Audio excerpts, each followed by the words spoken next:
Саламатсыңарбы, балдар? Мен угуп жатасыңарбы? Саламатсыңарбы? Сабакта барбы? Ахат, саламатчылык. Бекболот, саламатчылык. Саламатчылык. Кандай, маанайыңар жакшыбы? Ден соолугуңар жакшыбы? Саламатчылык. Анда эмесе, калем дептериңер даярбы? Китеп дептериңер, калем сап баарын даярдап, сабакты баштайбыз.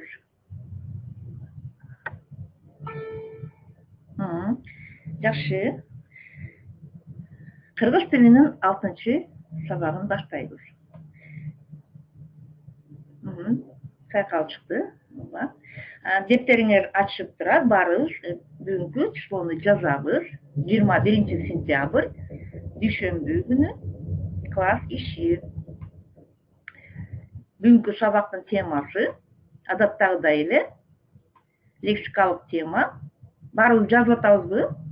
Үй бүлө деген чоң теманын алкагында сенин үйүң кандай деген теманы өтөбүз. Ал эми грамматикалык тема болсо зат атоочтун илик жөндөмөсүн талдайбыз. Балдар, мен силердин үй тапшырмаңарды, үй ишиңердин баарын колуман келишинче баа коюп, каталарын көрсөтүп жөнөттүм, Аны жакында электрондук журналдан көрсөңөр болот, жана өзүңөргө дагы жөнөтөмүн. Баарыбыз жазып жатабыз, Тема сенин үйүң кандай? Илик жөндөмө.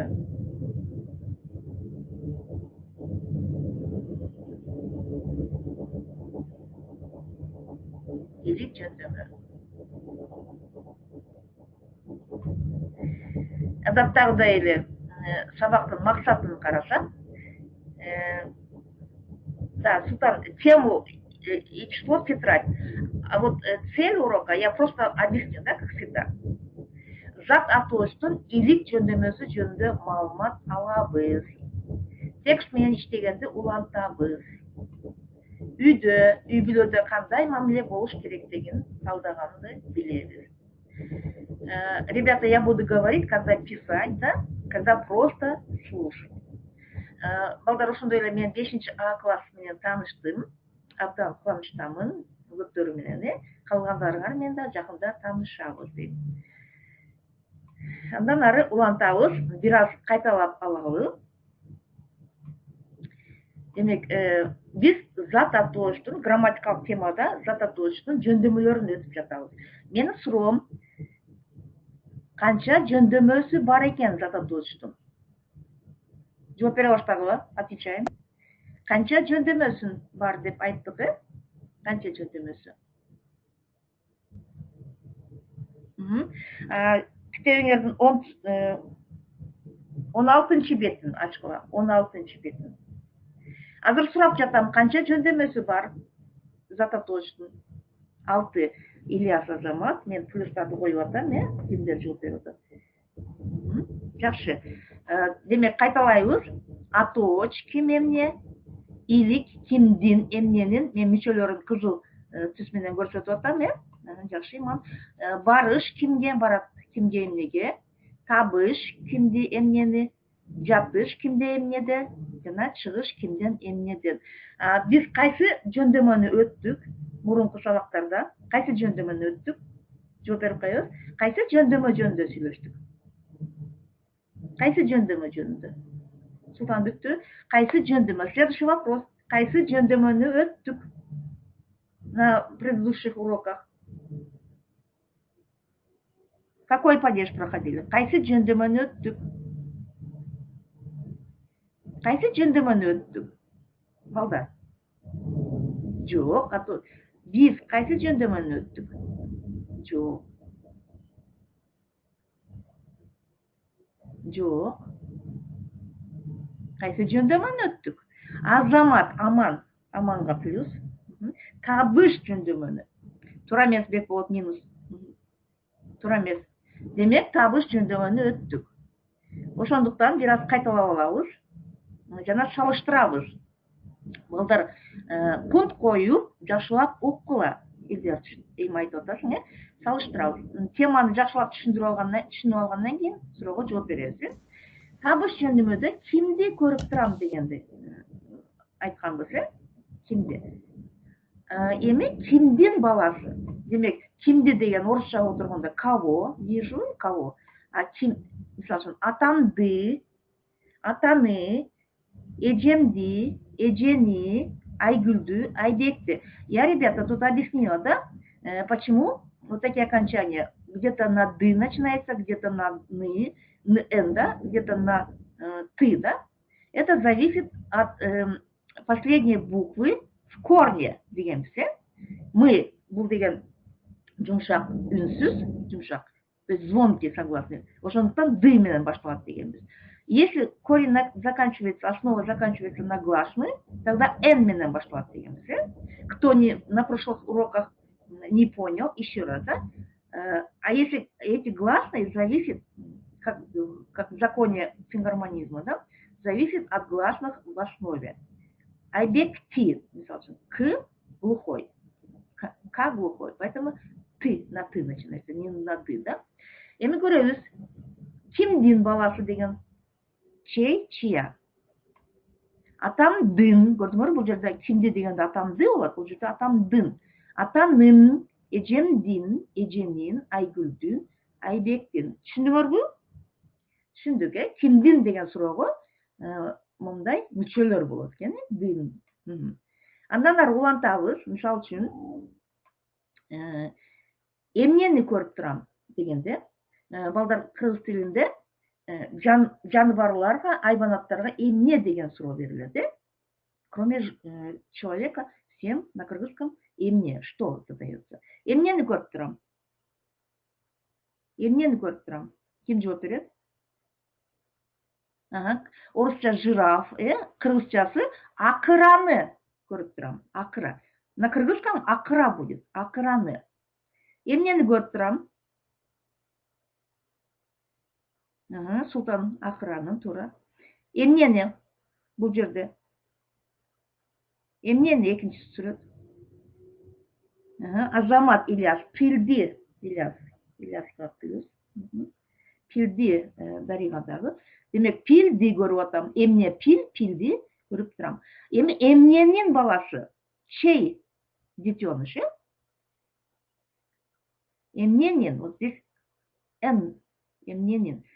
Кыргызча айтабыз, Тансулуу, мен акыра дедим, кыргызча. Акыранын, Элдияр Азамат, акыранын баласы. Демек, эмненин баласы дагы? Пилдин Бекболот Азамат, Амандагы Азамат, пилдин. Демек, акыранын, пилдин ботосу деп да коет экен кыргызчасы. Демек, балдар карайбыз. Эмненин дегенде акыранын, устакананын, вот это все записываем себе, акыранын, устакананын, с переводом я даю. Сейчас в тексте будем работать с этими словами. Үйдүн, жертөлөнүн, подвальный, да? Демек, бул жерде таандык, принадлежность к чему-то. Если мы задаем вопрос эмненин, значит, кому-то принадлежит что-то или что чему-то принадлежит, да? Бөлмөнүн, долбоордун, проектный.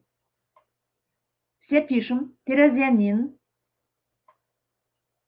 эшиктин, чей или какой. Шыптын, потолок, шыптын, потолочный. Көчөнүн, уличный. Демек, эмненин дегенде мы сразу уже понимаем, что чему-то принадлежит, да? Акыранын, окончание нын будет. Нын, дин, дун. Сейчас посмотрим. Писать, да, тетрадь. Если не успели, сфоткайте. Макул. Андан ары кетсек, улантабыз. Демек, ийлик жөндөмөнүн суроолору кимдин эмненин, табыш жөндөмөнүн суроолору кимди эмнени. Вот это тоже напишите себе. Табыш жөндөмөнүн мүчөлөрү окончание ды, ди, ду, ды. Демек, эгерде жумшак үнсүз болсо, если основа заканчивается на звонкий согласный, ды на ды начинается, ты, ти, ту, ты, если на глухой, ты, ти, ту. А гласные зависит, я сказала, какие гласные в основе, да? Ны, ни, ну, ны, если основа заканчивается на гласную, а там ны. Или жөндөмө ошондой эле мүчөлөрү, здесь окончание падежа или принадлежности. Дын, дин, дун, дун, тын, тин, тун, тун, нын, нин, нун, нун. Экөө бир аз окшошуп кетет, бирок мааниси башкача. Бул жерде кимди, кого я вижу, кого я слушаю. Бул жерде кимдин, чей, чья, чьи, кимдердин, эмнелердин. Демек, бул мүчөлөрдү жакшылап жаттап алгыла. Жазып жаттап алгыла. Написали, да?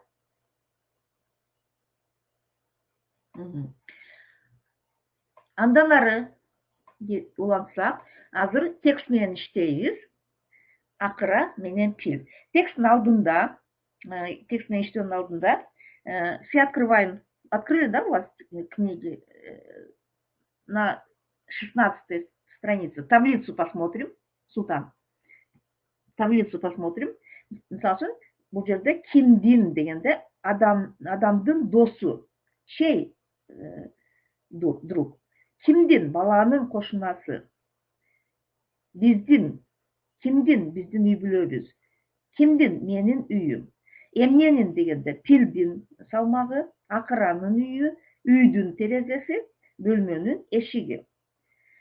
Мисалы үчүн менин үйүм десе ыңгайлуу, жайлуу. Демек, анын алдындагы сөздөрдү карайбыз.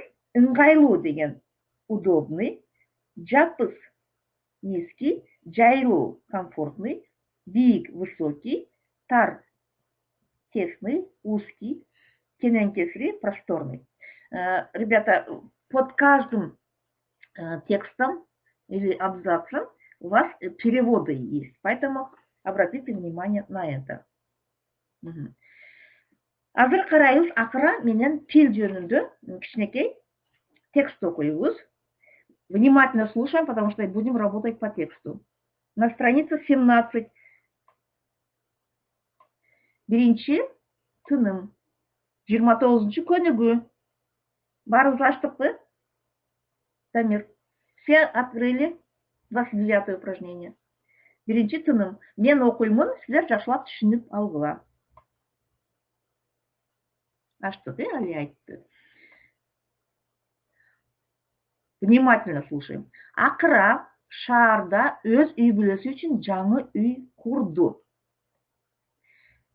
Ал курган үй акыралар үчүн бийик шып, бийик эшиктери менен эң сонун мыкты үй болду. Үйдүн бийик терезелери бөлмөлөрдү жарык менен камсыз кылат. Значит, у жирафа дом с высоким потолком, да, и высокими окнами.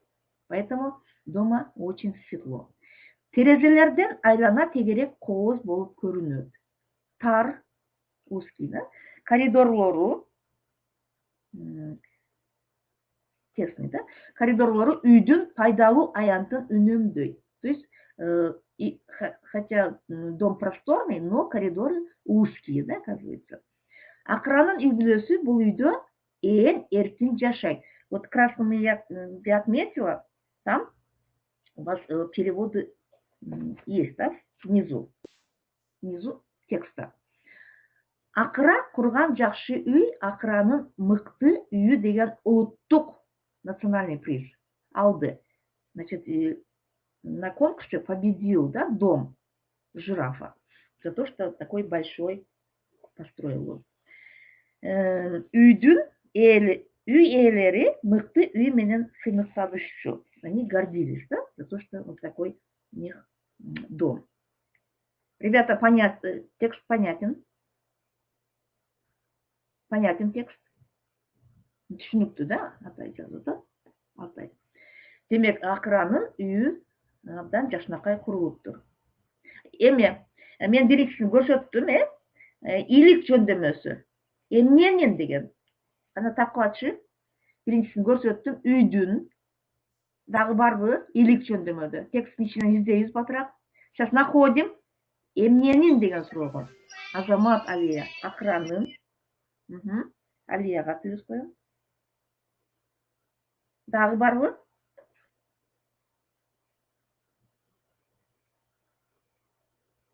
Акранын Эрбол жазып атат. Дагы бир үйдүн деген сөз. Азамат Алия дагы тапты. Алия гана иштеп атат. Мы находим ийлик жөндөмө.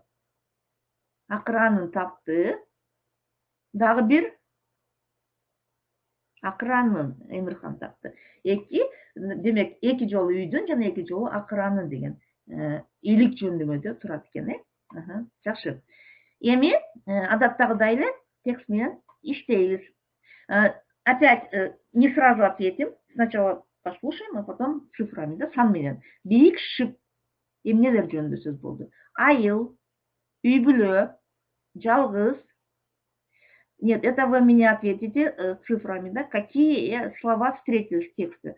Жалгыз, парк. Нет, по одной не надо. Эркин. Сначала до конца. Пайдалуу аянт, терезе, мектеп, бөлмө. Ушул 10 сөздүн ичинен текстте кайсы сөздөр кездешти? Да, писать. Сан менен. По одному не надо, сразу дайте все.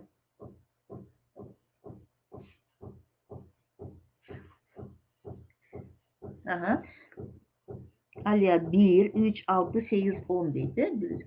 1, 6, 8, 10 deydi. Жакшы.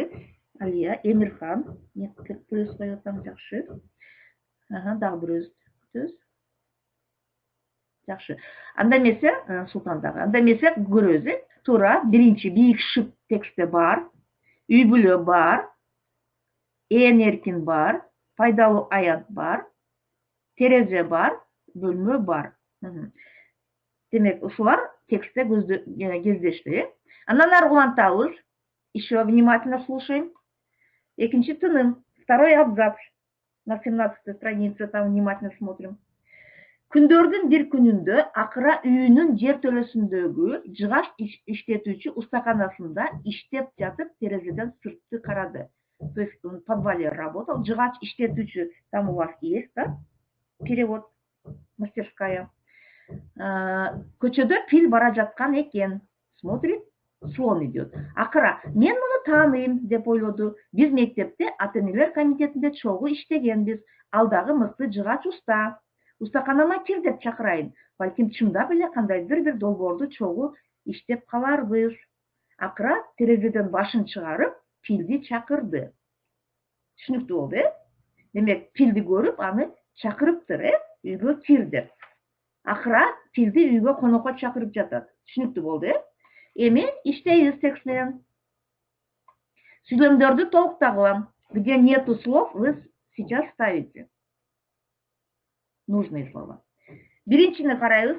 Үйдүн терезесине сыртты карады. Кайсы сөз жок?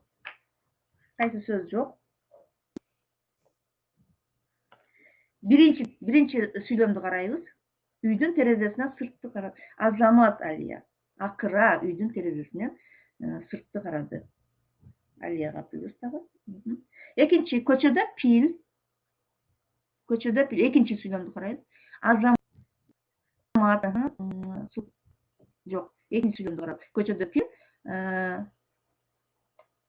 бара жаткан экен деп Султан ким тапты? Аман тапты, көрбөй калдым, Тамирис, бара жаткан экен. Туура.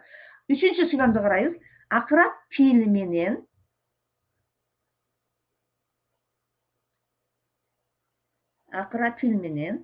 тексттин ичинен таба калабыз, батыраак. Акыра пил менен эмне болчу?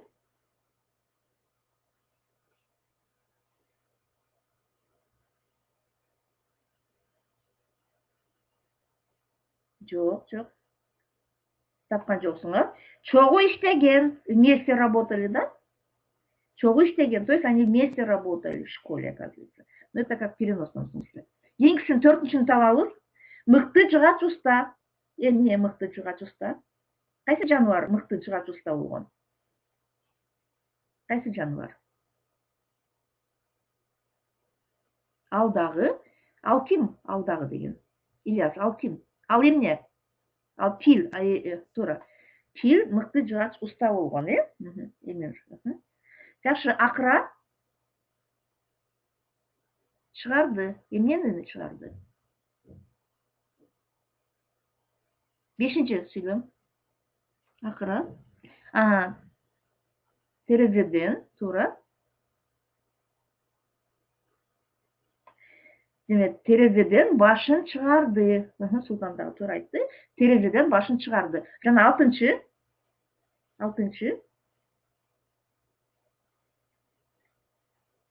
Туура, Султан туура. Эми алтынчы.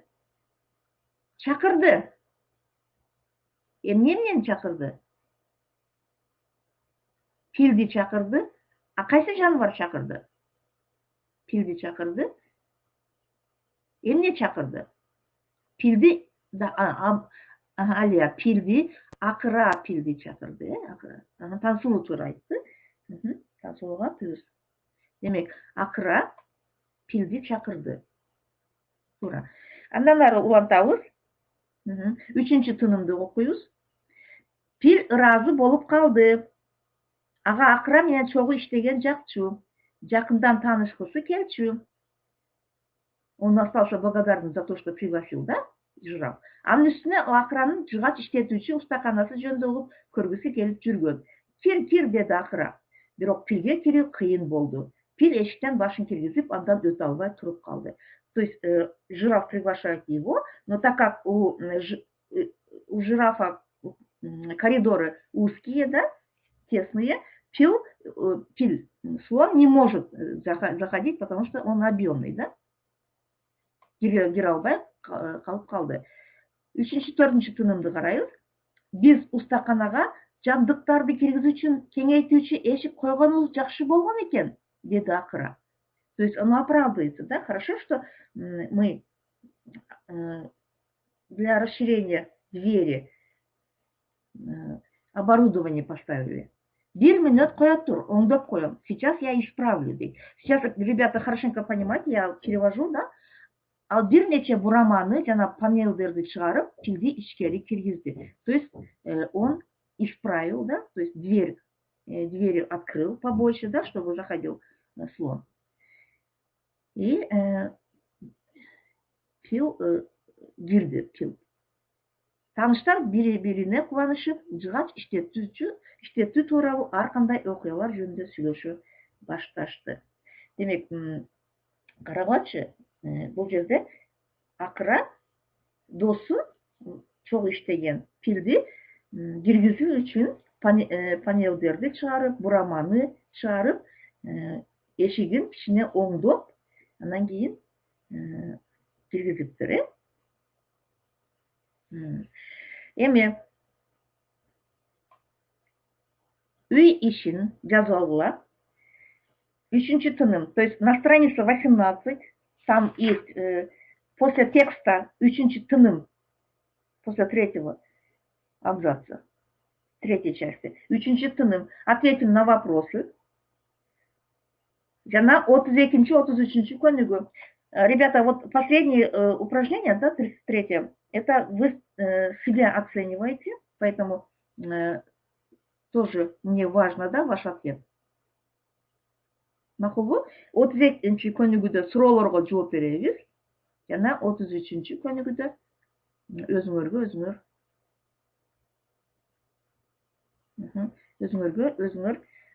баа коесуңар. Макулбу? Демек, дептериңерге жакшылап жазып, жана жооп берип жөнөтө бергиле. Мен класстан дагы суроолорду бүгүн жөнөтөмүн. Макулбу? Сурооңор барбы? Сурооңор жок болсо, анда саламатта калгыла.